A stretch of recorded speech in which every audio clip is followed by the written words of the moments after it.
Good morning students. जैसा कि बेटा आपको पता है कि गवर्नमेंट की गाइडलाइन आ चुकी है कि आपके 9 तारीख तक जो है स्कूल क्लोज रहेंगे और आगे भी जो गाइडलाइन रहेगी उसके अकॉर्डिंग ही स्कूल आपको इन्फॉर्मेशन देता रहेगा। और अभी आपकी जो है ऑनलाइन क्लासेज स्टार्ट हो रही है, तो ऑनलाइन क्लासेज में आपका जो आगे का सिलेबस है वो करवाया जा रहा है। इसमें जो है चैप्टर नंबर 12 है, क्लास 7 इंग्लिश मीडियम, जिसमें चैप्टर नंबर 12 है चोर की अच्छाई। तो आज हम चोर की अच्छाई के बारे में पढ़ेंगे। तो बेटा देखो, कोई भी जो है आदमी होता है वो जन्म से बुरा नहीं होता है। बुरा उसे कौन बनाता है? आसपास की जो परिस्थितियां होती हैं वो उसे बुरा बना देता है। उसी प्रकार से एक चोर होता है। तो चोर जो है, इस कहानी में एक चोर के बारे में बताया गया है। वो 3 मित्रों की क्या करता है? जान को बचाता है। तो आप पढ़ते हैं चोर की अच्छाई के बारे में। तो देखो, किसी राज्य में जो है बेटा 3 मित्र थे। क्या थे? 3 दोस्त थे। किसी राज्य में 3 दोस्त रहते थे। एक तो राजा का बेटा था। एक कौन था? राजा का बेटा। और दूसरा था मंत्री का बेटा। और तीसरा था धनी व्यापारी का बेटा। यानी कि एक तो था राजा का बेटा। दूसरा कौन था? मंत्री का बेटा। तीसरा कौन था? धनी व्यापारी था, उसका बेटा था। धनी व्यापारी का बेटा। यानी ये 3 मित्र थे। तीनों मित्र थे, एक तो राजा का बेटा, एक मंत्री का बेटा और एक धनी व्यापारी का बेटा। तीनों में बहुत गहरी मित्रता थी। तीनों सदा कैसे रहते थे? आपस में मिलजुल कर रहते थे, इकट्ठा होकर के रहते थे और सारा दिन मौज मस्ती करते रहते थे। कोई भी काम नहीं करते थे। किसी काम से उनका दूर दूर तक कोई भी वास्ता नहीं था। मतलब वो काम करना जानते नहीं थे। इनके जो पेरेंट्स थे, इनके जो माँ बाप थे, वो इनसे क्या थे? परेशान थे। एक दिन राजा ने अपने बेटे को बुलाकर कहा कि तुम अपना समय व्यर्थ में ही बर्बाद कर रहे हो। तुम्हें अच्छे से तुम्हें अपने तौर तरीके सुधारने चाहिए। फिर मंत्री ने भी अपने बच्चे को बुलाया और उससे कहा कि मुझे तुम्हारे रहने का जो तरीका है मुझे पसंद नहीं है, अपना तौर तरीका ठीक करो। व्यापारी ने भी अपने बेटे को बुलाया और उससे कहा कि तुम अपने आप को सुधारो। अगर तुम नहीं सुधारोगे तो मैं तुम्हें घर से बाहर निकाल दूंगा। व्यापारी ने, तीनों मित्र फिर क्या हुए? इकट्ठे बैठकर आपस में बात करने लगे कि भाई क्या किया जाए। माँ बाप ने तो कह दिया कि हम तुम्हें घर से निकाल देंगे। ठीक है, तीनों आपस में करने लगे। राजा का बेटा कहने लगा कि मेरे पापा ने भी मना कर दिया है कि मैं तुम्हें घर में नहीं रखूंगा अगर तुम अपने तौर तरीके नहीं सुधारोगे।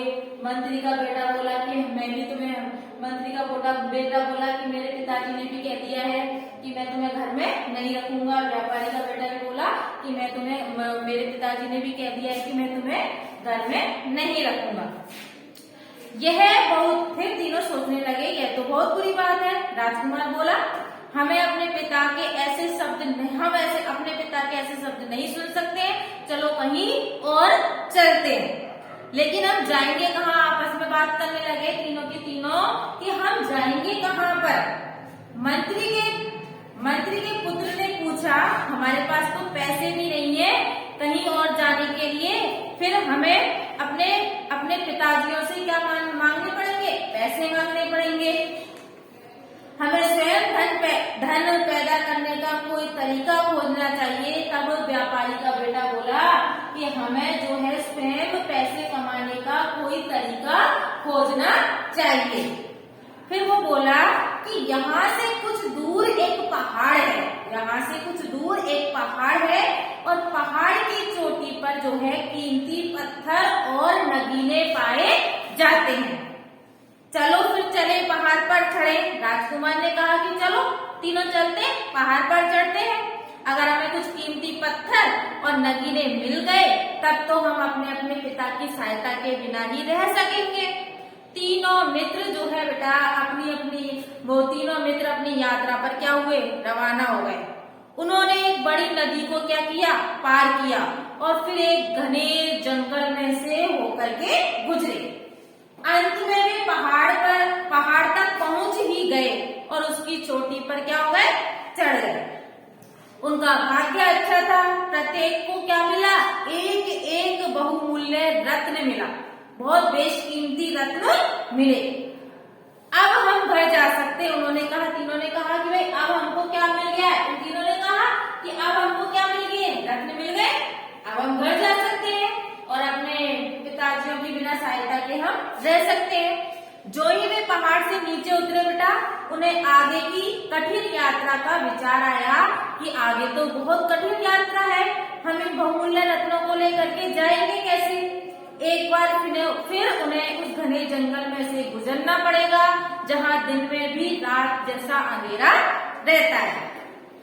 जंगल में लुटेरे और चोर होते हैं।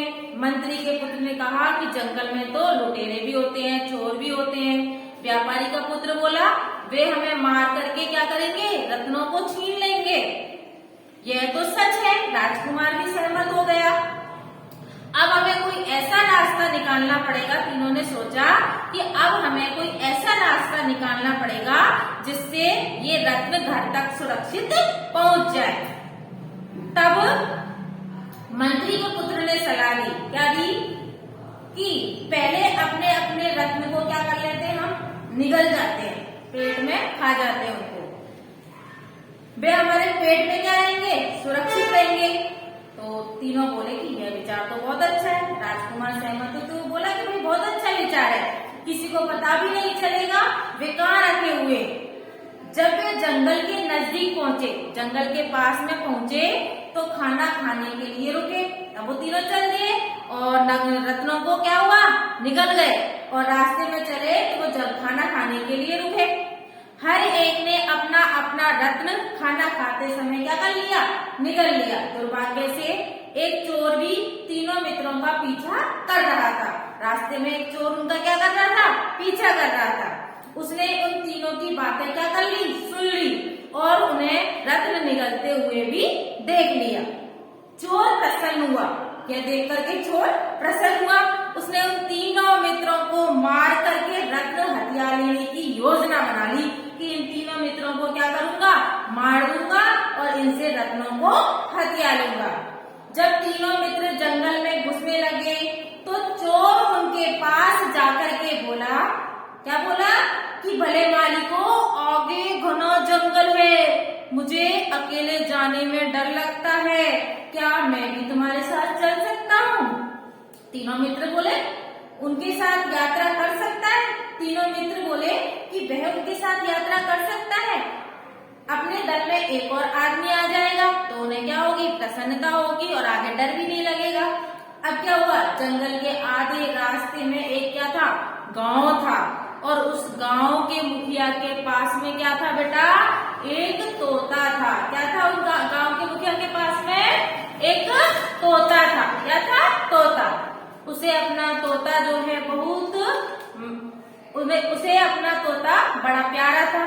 वह तोते की सारी बात समझता था। उसे विश्वास था कि उसका तोता जो है कभी भी झूठ नहीं बोलता है। चारों आदमी उस गांव में पहुंच गए। वे मुखिया की झोपड़ी के पास से गुजरे। तब गुजर रहे थे तो तोता बोलने लगा, यात्रियों के पास रत्न है। क्या बोलने लगा तोता, कि यात्रियों के पास में रत्न है। वह चिल्लाया, यात्रियों के पास में रत्न है। मुखिया ने जब सब कुछ सुना और उनसे वे रत्न हथिया लेने का क्या किया, निश्चय किया। क्या किया, निश्चय किया। उसने जल्दी ही अपने आदमियों को भेजा और यात्रियों को पकड़ लाने के लिए कहा कि इन चारों यात्रियों को पकड़ करके मेरे पास में ले आओ। चोर और तीनों मित्र को पकड़ करके मुखिया के सामने क्या कर दिया गया, उपस्थित कर दिया गया बेटा। फिर क्या हुआ, मुखिया ने उनकी तलाशी ली लेकिन उसे रत्न नहीं मिले। उसने मन ही मन सोचा कि शायद मेरे तोते ने झूठ कहा, शायद मेरे तोते ने झूठ कहा है। उसने अपने आदमियों को आज्ञा दी कि भाई यात्रियों को छोड़ दो, इनके पास तो रत्न है ही नहीं। चारों फिर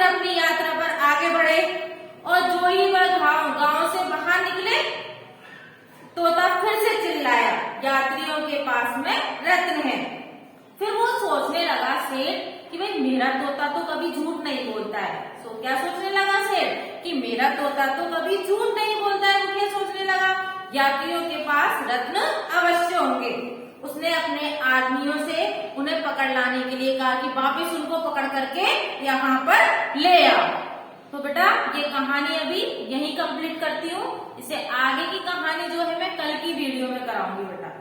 तब तक आप कहानी को पढ़ना और अच्छे से इसको लर्न कर लेना बेटा। धन्यवाद।